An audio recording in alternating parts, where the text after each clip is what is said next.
Kita lanjut lagi nih ya Ustadz Syam izin nih sebelumnya nih. Kalau Iya. kita bicara masalah tentang pengemis nih ya. Mungkin jamaah Islam itu Indah pernah mengalami, bukan cuma saya. Hampir semua orang pernah mengalami, terutama laki-laki yang berada di lampu merah. Mau naik motor, mau naik mobil, tiba-tiba ada pengemis lewat. Datang. Pak, minta, kasihan gitu ya kan. Nah ini ada perasaan mungkin dalam hati kecil. Ini yakin gak sih sebenarnya ini orang duafa nih. Jangan-jangan di rumahnya dia tajir kan. Iya, benar. Kayak banyak banget di sosial Karena media banyak kayak kan gitu dulu ditemukan kan di Iya. berita-berita tuh. Nah ini jadi kayaknya kita ada keraguan nih. Tapi bagaimana kalau misalnya ada yang bilang, kalau misalnya ada orang nggak mampu datang kepada kita, ini kita nggak boleh nolak. Tapi ada keraguan di hati kecil kita. Bagaimana ada penjelasannya Ustaz Syam? Tafadhol Ustaz Syam. Bismillahirrahmanirrahim. Tabi guru-guruku Utsman, Ustaz Maulana, Mas Fadli serta guru-guru kami yang dimuliakan Allah Subhanahu wa taala. Alhamdulillahirabbil alamin wassalatu wassalamu ala asyrafil anbiya'i wal mursalin sayyidina Muhammad wa ala alihi wa sahbihi ajma'in. Asbahna wa asbahal mulku lillahi rabbil alamin. Subhanak la ilma lana illa ma 'allamtana innaka antal alimul hakim. Rabbi shrah li sadri wa yassir li amri wahlul 'uqdatam min lisani yafqahu qawli waj'al li wazira min ahli. Amin amin amin ya rabbal alamin.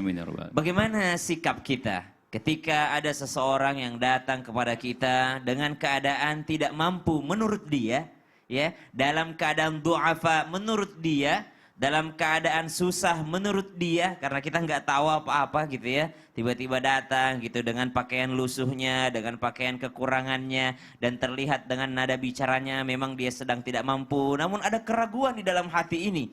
Ada keraguan mengatakan, banyaklah yang seperti ini menipu nih. Jangan sampai di rumahnya dia makan enak karena malas kerja aja mereka minta-minta nih.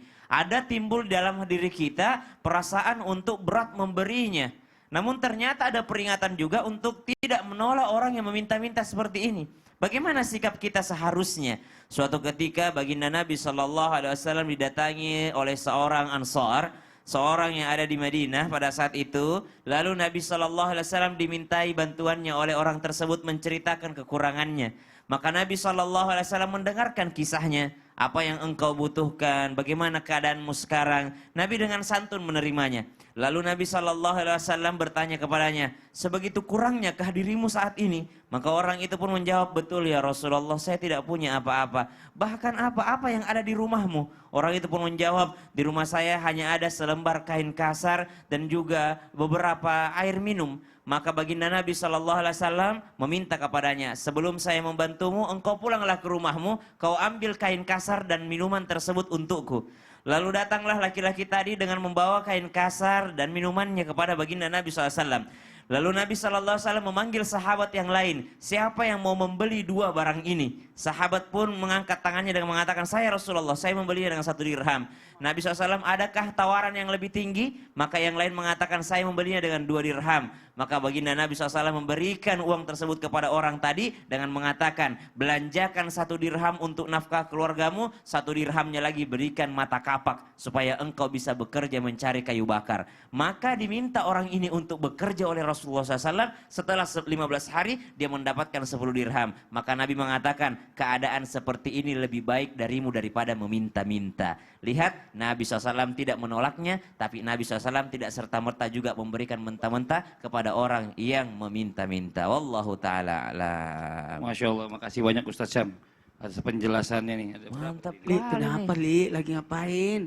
Ini lagi ngitung dulu sebentar Ustaz. Gitu. Mau kasih kaum duafa biar dapat ridho dari Allah. Ush, 1, 2, 3, Masya Allah. 4, 5, ada apa sih? Tunggu dulu. 6, Wah, 7. Tapi nasi udah bayar ikhlas kosan nggak belum ya? nih? Hah? Iya Ustaz. ikhlas nggak? Kok Insya masih Allah. dihitung-hitung? Kalau mau 100%. sedekah ya sedekah aja, nggak usah dihitung. Insya Allah 100% ikhlas. Tapi kan saya juga harus mikirin yang lain. Kalau semuanya udah tercover kan baru bisa sedekah Ustaz. Oh, berarti sudah ikhlas kan? Ikhlas. Alhamdulillah, luar biasa. Tahu nggak? Kalau kita sedekahnya ikhlas, itu pahalanya luar biasa loh. Amin. Ya Allah, makasih banyak Ustaz Maulana. Makanya, ikhlas itu luar biasa loh. Kenapa? 1 lembar ya? Iya, iya. Buat sedekah juga, Iya. supaya bisa dapat pahala. Oh, iya. Nah, makanya jangan kemana-mana Kurang, jamaah. Dok. Kita akan bahas ya setelah ini bagaimana pahalanya orang yang ikhlas kalau bersedekah. Aku Kurang bantuin ya, selembar 1 jadi. lagi dong. Ya. 2, 3 ya. Nyangkut lagi? Enggak, supaya dibagiin. Kemana-mana jamaah, jamaah, alhamdulillah.